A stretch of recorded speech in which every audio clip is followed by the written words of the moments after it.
kami berencana untuk membuat laporan polisi kepada 3 pihak.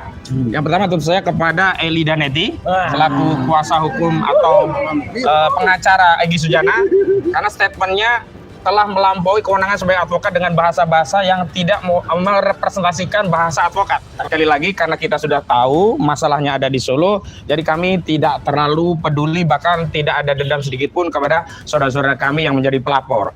Kami secara tegar terbuka akan terus berada di jalan ini sampai titik darah penghabisan, sampai titik finish, sampai ada keputusan yang berkekuatan hukum tetap terhadap status ijazah saudara Joko Widodo. Coba kita cari di KUHP atau di KUHP, ada nggak kata-kata tuyul itu? Bismillahirrahmanirrahim. Assalamualaikum warahmatullahi wabarakatuh. Terima kasih dan apresiasi setinggi-tingginya kepada rekan-rekan media yang telah lagi-lagi memenuhi undangan kami untuk konferensi pers pada kesempatan kali ini. Mudah-mudahan Allah membalas kebaikan. Kami tidak bisa memberikan apapun selain doa agar kawan-kawan rekan-rekan media selalu sehat dan dalam lindungan Allah Subhanahu wa taala.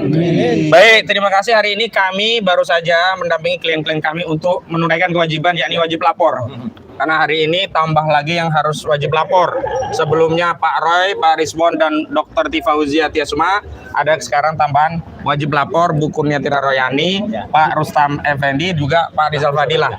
Meskipun ada lagi yang sudah bebas, tak perlu wajib lapor, tak perlu diperiksa. Tetapi sekali lagi kami bersyukur karena kami tidak boleh punya sifat nifak. Ada saudara kita yang mendapat kebebasan terus kita tidak bahagia. Terus terang kita bahagia, kita bersyukur karena apa? Karena Bang Damai Hari Lubis dan Bang Egy Sujana sudah terbebas dari status tersangka dan kembali berstatus merdeka seperti sedia kala, gitu. Namun sekali lagi kami sangat sayangkan kebahagiaan itu akhirnya harus berkurang. Kenapa? Karena seharusnya kalau sudah berstatus tersangka dan kemudian dicabut menjadi merdeka, tentu harusnya empatinya tidak menginginkan orang lain punya status tersangka atau menjadi tidak merdeka. Tapi sayangnya justru terakhir abang-abang kita ini, Bang Damai Hari Lubis dan juga Bang Egy Sujana melaporkan, khususnya Pak Roy Suryo dan saya bahkan Ahmad Kozinuddin. Saya sekarang bukan hanya penasihat hukum ya, sudah punya status baru sebagai apa? Terlapor ya. Jadi mudah-mudahan itu kebaikan buat saya karena hukum itu adalah khair. Semua apa yang terjadi pada kita semua, insya Allah ada hikmah, ada kebaikan. Amin. Tapi terkait itu kami ingin sampaikan statement sebagai berikut. Yang pertama, kami menyadari bahwa ini semua tidak lepas dari kendali otoritas Solo. Sekali lagi, kalau kemarin ada SOP atau KUHP Solo, hari ini manuver pelaporan itu tidak lepas dari strategi pecah belah dan adu domba. Pecah belah dengan menarik 2 orang dan memisahkannya dari barisan. Adu domba adalah dengan menjadikan 2 orang tadi melaporkan bagian dari kawan-kawannya di perjuangan. Tapi sekali lagi karena kita sudah tahu masalahnya ada di Solo, jadi kami tidak terlalu peduli, bahkan tidak ada dendam sedikit pun kepada saudara-saudara kami yang menjadi pelapor. Meskipun demikian tentu kami harus memberikan tanggapan yang serius dan tegas agar apa? Agar tidak setiap orang itu mudah berbuat kedoliman. Dan karena kita diberi hak untuk membalas kedoliman dengan yang semisalnya. Dan atas pertimbangan itulah maka kami berencana untuk membuat laporan polisi kepada 3 pihak. Yang pertama tentu saya kepada Eli Daneti selaku kuasa hukum atau pengacara Egy Sujana, karena statementnya telah melampaui kewenangan sebagai advokat dengan bahasa-bahasa yang tidak merepresentasikan bahasa advokat. Bahasa-bahasa yang saya kira saya sangat tidak tega untuk mengulangi atau mengkutipnya dan menyerang fisik klien saya dan bahkan mengeluarkan ujaran-ujaran yang sebenarnya lebih layak itu disampaikan ke program gosip, bukan statement sebagai seorang pengacara, begitu ya. Yang kedua, kami juga akan sampaikan laporan kepada saudara Egy Sujana. Karena sebenarnya setiap statement itu sangat menyakitkan, tetapi karena kita saudara, statement itu tidak kita proses. Namun hari ini ketika kami memberikan statement yang intinya kritik dan sangat menyayangkan tindakan keduanya ke Solo, justru kami dipersoalkan. Nah, hari ini kami juga akan mempersoalkan kembali, yakni statement yang menuduh kami sok jago. Jadi sekali lagi, kami tidak pernah sok jago. Orang yang menyebut kami sok jago dalam perjuangan itu, ya itu adalah fitnah sekaligus mencemari perjuangan kami. Kami tulus ikhlas berjuang untuk dan atas nama kepentingan seluruh rakyat Indonesia. Sekali lagi kami tegaskan bahwa perjuangan ini bukan perjuangannya Roy Suryo saja, bukan perjuangannya Tifauzia Tiasuma saja. bukan hanya perjuangannya Rizmon Sianipar saja, bukan hanya perjuangannya Kurniati Darmanis saja, bukan hanya perjuangannya Rizal Fadila atau Rustam Effendi, tapi perjuangan membongkar ijazah ini, ijazah palsu saudara Joko Widodo adalah perjuangan seluruh rakyat Indonesia yang hasilnya ditunggu-tunggu oleh seluruh rakyat Indonesia. Dan karena tendensi ini perjuangan intensinya untuk seluruh rakyat Indonesia, maka tidak ada sok jago-jagoan. Kita benar-benar teguh, konsisten, amanah berada di jalan ini. Dan saya ingatkan kepada seluruh rakyat Indonesia, tidak perlu ada rasa khawatir, tidak perlu ada rasa cemas, tidak perlu ada gundah gulana, tidak perlu mengkhawatir. Kami akan menempuh jalan sebagaimana yang telah ditempuh dua orang dari saudara-saudara kami seperjuangan sebelumnya yang memutar arah, menyimpangi kami, memburu ya langkah ke Solo dengan mengendap-endap dan berhasil mendapatkan SP3. Ya. Kami secara tegar terbuka akan terus berada di jalan ini sampai titik darah penghabisan, sampai titik finish, sampai ada keputusan yang berkekuatan hukum tetap terhadap status ijazah saudara Joko Widodo. Ya.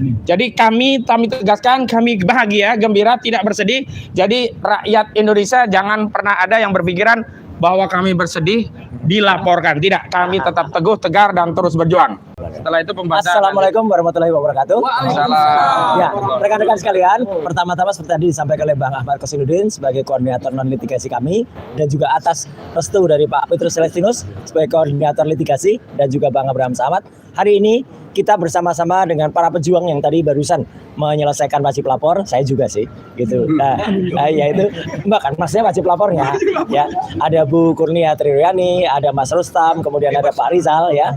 Jadi kita menyampaikan beberapa hal yang sangat penting hari ini. Yang pertama, saya tidak akan mengulangi statement yang sangat agamis dari Pak Rizal Fadila tadi. Yang jelas apa, ya, agak terlalu, kalau dalam bahasa saya, kalau saya nulis itu terwelu, ya. Nah, terwelu. Karena apa? Nabi Musa dan Nabi Harun itu beberapa hari yang lalu itu kita peringati dalam peristiwa peringatan Isra Mi'raj.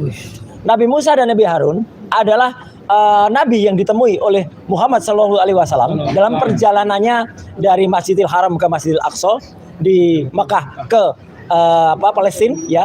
Ketika naik Sidratul Muntaha, Nabi Musa itu berada di langit kelima dan Nabi Harun itu berada di langit keenam. Artinya apa? Artinya itu nabi-nabi pilihan dari Allah Subhanahu wa taala untuk menemui Nabi Muhammad SAW, ya. Dan itu berarti apa? Yang pertama akan ditemukan Nabi Adam. Terus kemudian ada Nabi Musa dan Nabi Harun dan lain sebagainya. Artinya ini benar kalau misalnya ada orang-orang yang kemudian tidak terima dan melaporkan karena ini sudah penistaan agama, ya. Panji saja dilaporkan, ya, karena penistaan agama ini lebih lagi. Apalagi katanya menemui Fir'aun. Lebih jahat Fir'aunnya atau lebih jahat yang ditemui? Kita nggak tahu, ya. Maka saya terima kasih dan mengapresiasi seorang wartawan senior. Dari dulu adalah mantan ketua AJI, Aliansi Jurnalis Independen, yang bernama Pak Lukas Luarso, yang sudah sebenarnya membantu Egy dan membantu DHL dengan menyederhanakan, gak usah pakai nabi-nabian, pakai aja istilah dua tuyul ketemu Jin Ifrit, ya. Dan itu ada ilustrasinya, nih ilustrasinya. Nah, jadi dua tuyul ketemu Jin Ifrit itulah yang kemudian saya pakai dua tuyulnya. Yang kemudian kita sama-sama ketika berjuang waktu itu, saya pakai istilahnya, kita tetap berjuang meskipun ada dua tuyul yang melarikan diri. Nah, perkara dua tuyul itu sama dengan yang dilaporkan oleh ini, ya terserah. Dan sebenarnya yang agak tersinggung sebenarnya saya loh di sini. Ini dua tuyul ini mirip saya sama Respon. Yang satu pakai kumis kan? Iya. Jadi sebenarnya saya aja nggak tersinggung kok. Apalagi dilaporkan. Tadi benar Pak Herman Kadir tadi. Ya, coba kita cari di KUHP atau di KUHP. Ada nggak kata-kata tuyul itu? Nggak ada. Yang ada malah Mbak Yul. Nah, siapa itu Mbak Yul? Mbak Yul itu yang tangannya bisa menembus imbus. Nah, dan ketahuan sama Bang Gafur, dia ketika diperiksa, ketika dalam gelar perkara khusus bawa handphone. Itu padahal ditanya, loh ibu kok bawa handphone? Saya kan punya dua. Loh ini bukan masalah 2 handphone, 10 handphone. Nggak boleh bawa handphone itu. Nah jadi hari ini, kalau sebelum tadi teman-teman nggak usah tanya ke saya.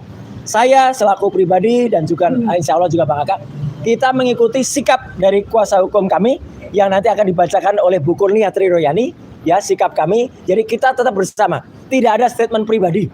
Ya, ini adalah kebersamaan kita, kebersamaan dari 6 yang masih tersisa sekarang, ya, untuk melawan kebatilan. Amin. Jadi insya Allah itu yang ingin saya sampaikan. Jadi sekali lagi yang ingin saya sampaikan, mohon dipegangin. Kita tuh mau persoalan ini mau pendek, ya, mau kemudian persoalannya dibikin panjang, tetap kita ikuti. Ya, mau pendek mau panjang tetap kita ikuti dan kita akan lawan semuanya. Sekian, terima kasih. Wassalamualaikum warahmatullahi wabarakatuh. Waalaikumsalam warahmatullahi wabarakatuh. Ada yang megangin ya, tolong ada yang megangin, bantu megangin. Nah, ada yang bantu. Nah. Ini saya pegang dulu karena pasti. Ya, boleh baca. Bismillahirrahmanirrahim. Assalamualaikum warahmatullahi wabarakatuh.